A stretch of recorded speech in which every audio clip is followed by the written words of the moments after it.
আসসালামু আলাইকুম রহমতুল্লাহি ওয়া বারাকাতুহু। সাহারি এবং ইফতারের মাসআলা।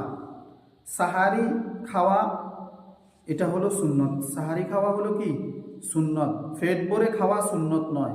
এক গ্লাস পানি খেলেও আপনার সাহারি আদায় হয়ে যাবে। আবার আরেকটা কথা খেয়াল রাখবেন, সাহারি হলো যে রোজা রাখার জন্য যে খাওয়া আমরা খাই তাকে সাহারি বলে। আমরা অনেকজনে অনেক ক্যালেন্ডারের মধ্যেও দেখি, অনেক জায়গায় অনেক আলেমও বলে সেহেরি। সেহেরি অর্থ জাদু, আর সাহারি অর্থ রোজা রাখার জন্য যে খানা খাওয়া হয় তাকে বলা হয় সাহারি। তো কোথায় আর সেহেরি আর কোথায় সাহারি? এবার চিন্তা করে দেখছেন আপনি কি জাদু খাবেন? আপনারা অনেক মানুষ এই জিনিসটা ভুল করে যে সাহারি শব্দটাকে আপনি বলেন সেহেরি। সেহেরি বলেন এই এক ডুব পানি পান করলেও আপনার সাহারি হয়ে যাবে। সেহেরি নয়, শব্দ হবে কি সাহারি। এটা হলো সহিহ মুসলিম শরীফের প্রথম নাম্বার খণ্ডের 150 নম্বর হাদিসের মধ্যে রাসূল করিম সাল্লাল্লাহু আলাইহি ওয়াসাল্লাম এই কথাটি বললেন। মাসআলা নাম্বার 2, সবে সাদেকের কাছাকাছি সময় সাহারি খাওয়া মুস্তাহাব। সবে সাদেকের কাছাকাছি সময় সাহারি খাওয়া কি মুস্তাহাব, তবে এত দেরি করে না খাওয়া, যে আপনার রোজা মাকরুহ হয়ে যেতে পারে সেই সময় কথা। একেবারে সবে সাদেক হয়ে গেছে এই সময় খানা খাবেন না, এই সময় কি খানা খাবেন না। 3 নাম্বার হলো মাসআলা, দেরি না করে সূর্য অস্তের সাথে সাথে ইফতার করা মুস্তাহাব। সূর্য অস্তের সাথে সাথে, সূর্য ডুবার সাথে সাথে ইফতার করা কি মুস্তাহাব। সহিহুল বুখারীর প্রথম নাম্বার খণ্ডের 263 নম্বর হাদিসের মধ্যে রাসূল করিম সাল্লাল্লাহু আলাইহি ওয়াসাল্লাম এই হাদিসটি বললেন।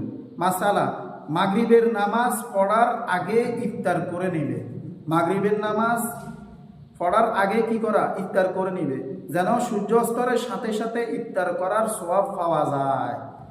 সূর্যাস্তরের সাথে সাথে যখন আপনি ইফতার করিবেন তখন আপনি কি পাইবেন? সওয়াব পাবেন। সুনানে তিরমিজি হাদিস নং হলো 692, হাদিস নাম্বার হলো 692। মাসআলা, খেজুর দ্বারা ইফতার করা মুস্তাহাব। খেজুর দ্বারা ইফতার করা কি মুস্তাহাব। খেজুর না ফেলে পানি দ্বারা ইফতার করবে। খেজুর যদি না পান পানির দ্বারাও ইফতার করে ফেলবেন। সুনানে তিরমিজি হাদিস নাম্বার হলো 694। আর ইফতারের সময় দোয়া করা, ইফতারের সময় দোয়া কবুল হয়। রাসূল করিম সাল্লাল্লাহু আলাইহি ওয়াসাল্লাম বললেন যে ইফতারের সময় কি দোয়া কবুল হয়। এখন দোয়া কবুলের সময় যখন আপনি দোয়া করবেন এই দোয়াটা আপনি পড়তে পারবেন। আল্লাহুম্মা ইন্নী আসআলুকা বিরহমাতিকা আল্লাতী ওয়াসিআত কুল্লা শাইইন আন তাগফিরালি।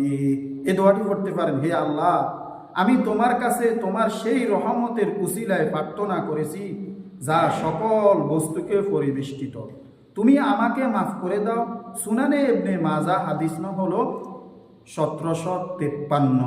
এবার আইয়েন, আর ইফতার গ্রহণের সময় এই দোয়া পড়বেন।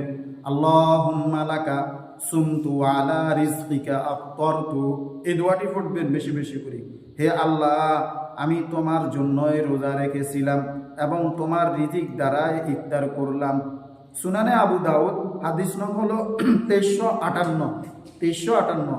ইফতারের পর নবী করিম সাল্লাল্লাহু আলাইহি ওয়াসাল্লাম এই দোয়া পড়তেন। যাহাবাজ জামাউ ওয়া বাতাল্লাতিল উরুকু ওয়া সাবাতাল আজরু ইনশাআল্লাহ। এটা মুখস্থ করবেন। যাহাবাজ জামাউ ওয়া বাতাল্লাতিল উরুকু ওয়া সাবাতাল আজরু ইনশাআল্লাহ। এটার অর্থ তো কত সুন্দর। পিপাসা দূর হলো, শিরা উপশিরায় সতেজ হলো, আর আল্লাহ তাআলা শান্ত রোজার সওয়াব লিপিবদ্ধ হলো। সুনানে আবু দাউদ হাদিস নং হলো প্রথম নাম্বার খণ্ডের 321 নম্বর হাদিসের মধ্যে এই কথাটি আছে। আল্লাহ পাক রব্বুল আলামিন আমাকে আপনাদের প্রত্যেককে এই কথাগুলো বুঝার তৌফিক দান করুক। ওমা আলাইনা ইল্লাল বালাগ।